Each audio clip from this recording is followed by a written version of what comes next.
de ce soir vous est proposée par Henri Jo. L'expression « ne pas vendre la peau de l'ours avant de l'avoir tué » existe bel et bien. Et on l'a vu avec le Real de Madrid. On sait, hein, le Real a été sacré champion il y a quelques minutes. À l'instant même. À l'instant même. Sauf qu'il y a quelques heures avant le match qui le sacre, le Real avait mis en vente le maillot qui fête le 34e titre de son histoire. Et ils ont été obligés après de l'enlever. C'est ce que nous vous proposons aujourd'hui. La Liga tire à sa fin et Madrid est tout près d'un 34e titre. Mais que la saison fut éprouvante pour les hommes de Zinedine Zidane. Le Real Madrid et le FC Barcelone se partageaient la première place de la Liga depuis la 6e journée. Mais au fil des journées, la Maison Blanche perd de son rayonnement et lâche des points. Et à l'annonce de la suspension du championnat d'Espagne le 12 mars dernier, à la 27e journée, pour cause de coronavirus, Karim Benzema et ses coéquipiers se retrouvent à la 2e place, derrière leur rival historique. Mais la longue pause semble avoir fait du bien aux Merengues. Depuis la reprise de la compétition, c'est 9 victoires en autant de matchs. Ils profitent même des faux pas du FC Barcelone pour récupérer la première place. Désormais leader, à 4 points des Blaugrana, le Real se rapproche de la consécration. Une victoire ce soir face à Villarreal et le 34e titre de champion est en poche. Mais à force de penser au titre, la Casablanca est allée plus vite que la musique. Sur son espace web, les images du maillot conçu pour célébrer le titre ont été publiées avant de le retirer par la suite. Trop tard, car des internautes ont capturé les photos et les ont partagées massivement sur les réseaux sociaux. Le Real a-t-il vendu la peau de l'ours avant de l'avoir tué ? Ah ben c'est ballot, hein, comme dirait l'autre. Ouais, ben, finalement ça, tout finit bien, hein, puisque voilà, ils sont champions, ils sont oui, champions, mais bon, donc, quand voilà. même. Ah oui, non, mais là, c'est une grosse faute. Rien ne passe inaperçu, c'est ce qu'on peut, constater. Hein. Sur les réseaux sociaux, dès que vous publiez quelque chose, vous êtes allé, voilà, c'est parti comme cela. Moi, je pense que c'est une stratégie marketing pour voir comment est-ce que le public pouvait accueillir le nouveau maillot, comment est-ce que le public allait réagir par rapport au nouveau maillot. Donc, ça a été fait pour moi à dessein. Voilà.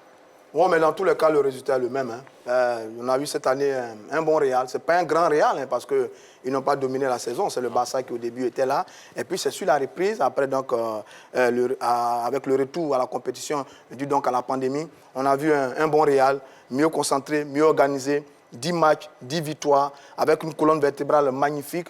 Sergio Ramos, toujours aussi fort, toujours aussi puissant. Casemiro, au milieu de terrain, buteur à l'occasion, et un Karim Benzema qui a retrouvé les filets. Oui, c'est une belle équipe du Real de Madrid, bien emmenée par ce fameux Zinedine Zidane, qui a fait...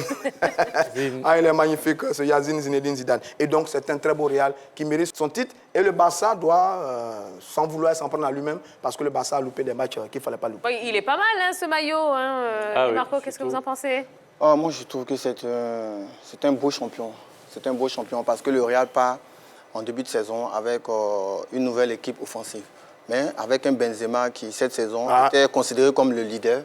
Et pour moi, c'est un grand joueur. Et gagner un championnat avec un leader qui est Benzema, c'est extraordinaire.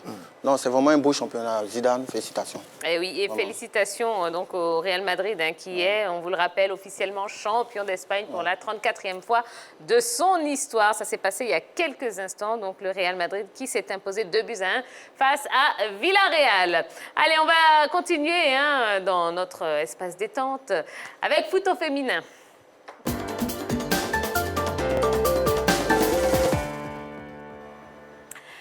Et foot au féminin rime forcément avec notre yellow. Oh oui, alors si je vous dis Papa Wemba, Kofi Olomide, Fally Ipupa, quel pays vous vient en tête? RDC. RDC. D'accord, on prend la direction du Congo. Mais aujourd'hui particulièrement, on va vous présenter une dame. Elle entre dans l'histoire, la première femme présidente de club, celui de l'AS Vita. Début juillet, l'AS Vita connaît une révolution. Pour la première fois de son histoire, une femme est portée à la tête de ce grand club de football de la République démocratique du Congo à l'issue de son assemblée générale élective. Son nom, Bestine Kazadi. Elle succède à Gabrielle Amizi Tango qui a passé 12 ans à la tête des Jaunes et Verts. J'ai une expérience dans Vita Club à travers papa, à travers les discussions, à travers les histoires qu'il m'a racontées. C'est vrai que j'ai travaillé activement de 2015 à 2017 avec papa et le général Amessi et le colonel, bien sûr, on était toujours en contact. On s'est vu plusieurs fois au stade. Aujourd'hui, on me demande pourquoi tu t'es décidé. 2017, quand papa nous a quittés, ça m'a vraiment bouleversée. Et beaucoup de supporters sont venus me voir en me disant « Mais maître, tu es où? On ne te voit plus. Tu vas nous laisser, tu laisses V-Club, c'est pas possible. Il n'y a pas de continuité avec papa. Tu ne peux pas nous abandonner. » Je lui ai dit « C'est pas le moment parce que je devais porter le deuil et j'avais besoin de prendre du recul. » Née en Belgique d'une mère belge et d'un père congolais, Bestine Kazadi est diplômée en sciences sociales et licenciée en droit. Avocate inscrite au barreau de Kinshasa, elle est propriétaire d'un cabinet d'avocats spécialisé en affaires et en négociations. Fille du défunt Pierre Kazadi, Chi Chichi, ancien président du Conseil suprême de l'Aizita Club, c'est naturellement qu'elle participe activement à la vie de sa formation sportive de cœur. Pour moi, ça m'apparaît à ce moment-là vraiment comme le moment propice. Le moment où je pense pouvoir travailler avec vous en équipe et faire en sorte que V-Club soit notre équipe de toujours, c'est-à-dire une équipe forte, une équipe prestigieuse, une équipe qui fait la fierté du Congo et de l'Afrique. Le 1er juillet dernier, elle entre dans l'histoire de ce club. À l'issue de l'Assemblée générale élective du V-Club, elle récolte 38 voix sur 72 possibles. Elle est élue et perpétue la tradition des Kazadi à la tête du club rival du TP Mazembe après son père qui a dirigé le club pendant 31 ans. Elle devient le 36e président de l'association sportive Vita Club et la première femme congolaise à siéger à la présidence d'un des plus grands clubs de la République démocratique du Congo.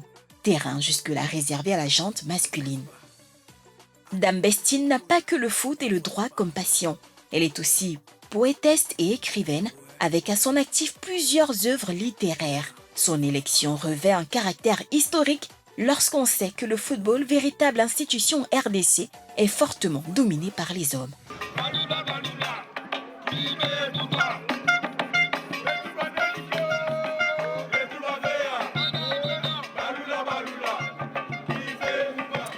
Bestine Kazadi, ah ouais. Eh bien, encore une femme qui fait la fierté des femmes. En Afrique surtout. Voilà. Je fais la passe à Roger. On a bien compris. Parler des femmes. On a bien compris, fait la fierté des femmes. Elle vient d'être élue donc, pour un mandat de 4 ans. Elle a eu 38 voix contre 4 autres candidats. Et donc, elle remplace le célèbre Gabriel Okumba, le grand général. Et donc, elle est la nouvelle présidente de l'AS Vita, le grand rival du TP Mazembe du côté de la République démocratique du Congo, avocate, poète, conseillère du chef de l'État. Bon, on espère qu'elle aura du cran pour tenir tête au grand Moïse Katumbi, qui lui a d'ailleurs envoyé un message de félicitations et qui est très heureux de la voir là, venir dans l'arène footballistique. Bon, on espère qu'elle aura du cran pour tenir tête à Moïse Katumbi. C'est ça. Et l'AS Vita, on rappelle que c'est le club de notre compatriote ivoirien, Ouattara Ousmane. On a reçu sur le plateau de la Grande Team. Et de Ahmed Touré aussi, qui n'y est plus. Voilà. Qui a résilié son contrat. Exactement.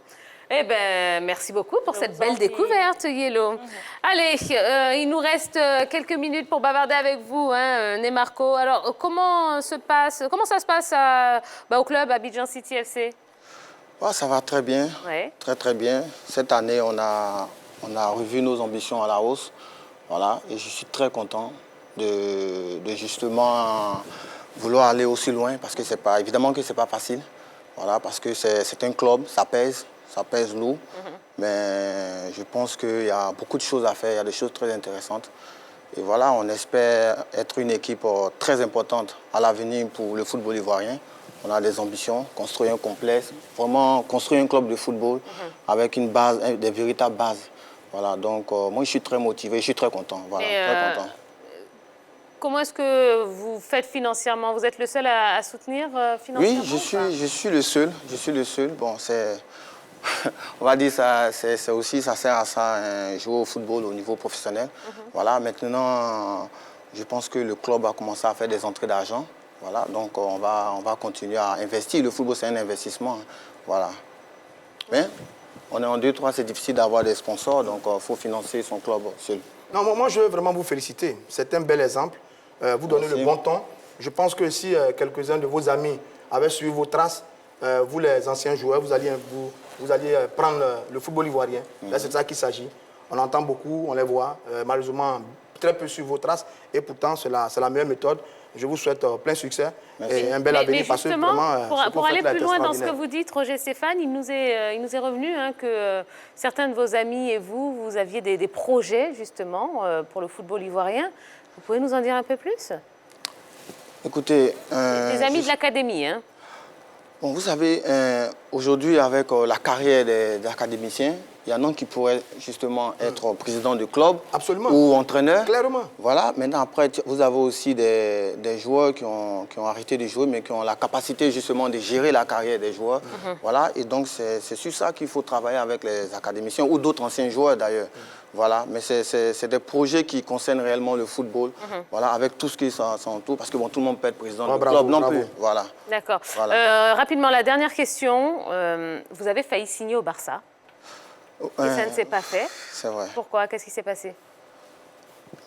Quand je suis arrivé au Barça, c'était la fin de la période Rijkaard. Franck Rijkaard. Oui, c'était la fin. Ouais. Voilà. Donc je suis arrivé, même en test en fin de saison. C'était compliqué. C'était très compliqué. Et voilà, mais bon, c'est là-bas que j'ai rencontré aussi Guardiola et tout. Mais c'était une belle expérience. Mais c'était vraiment la fin Rijkaard. Il y avait un gros bordel hein, à cette époque-là. Bon, vous connaissez très bien le foot, vous vous en souvenez. Voilà. Voilà. Expliquez-nous rapidement, vous avez 10 secondes pour nous expliquer. Donc, Guardiola, il m'a demandé, écoute Marco, c'est compliqué parce que le club, tu vois, il m'avait demandé de partir à Almeria. Voilà, à l'époque, Almeria était en première division. Il m'avait proposé le club d'Almeria d'ailleurs et j'avais même discuté avec, à l'époque, l'entraîneur. Voilà, mais bon, j'avais d'autres projets et puis bon, encore une fois, vous savez, c'est pas nous qui décidons, on a un agent et tout, voilà. Voilà. D'accord. Voilà. Et bien voilà, ça y est, hein, c'est la fin de la grande team. On espère que vous avez passé un bon moment, on est Marco. Oui, merci pour l'invitation, vraiment merci. Ne mettez plus de mois hein, pour revenir. Oui, mais bon, j'avais des a priori. Maintenant que je suis là, j'étais impressionné, tout ça. Ah, d'accord. Félicitations à vous. Voilà. Très bien. Allez, on vous rappelle hein, la grosse information de ce soir, le 34e sacre du Real Madrid, qui est à nouveau donc champion d'Espagne. Le Real qui s'est imposé 2-1 face à Villarreal. Et le Barça, dans le même temps, a perdu face à Osasuna 2-1. Et alors, juste une petite information, et vous allez dormir dessus. Hein, sachez que Miguel Muñoz, il avait remporté 14 trophées en 15 ans.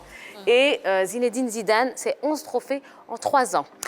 Eh bien, on va vous laisser là-dessus. On va vous souhaiter de passer une excellente soirée. Restez branchés sur la 3 parce qu'il y a beaucoup de choses hein, pour vous accompagner, notamment puis polémique. Du lundi au vendredi de 13h30 à 14h30. Nous, on va se reposer, on va aller dormir, reprendre des forces pour demain parce que je suis sûre qu'on va encore passer un moment très intense. Passez une belle soirée. Et puis à demain, voilà, tout simplement, 20h30, toujours sur la 3. Bisous. Bye bye.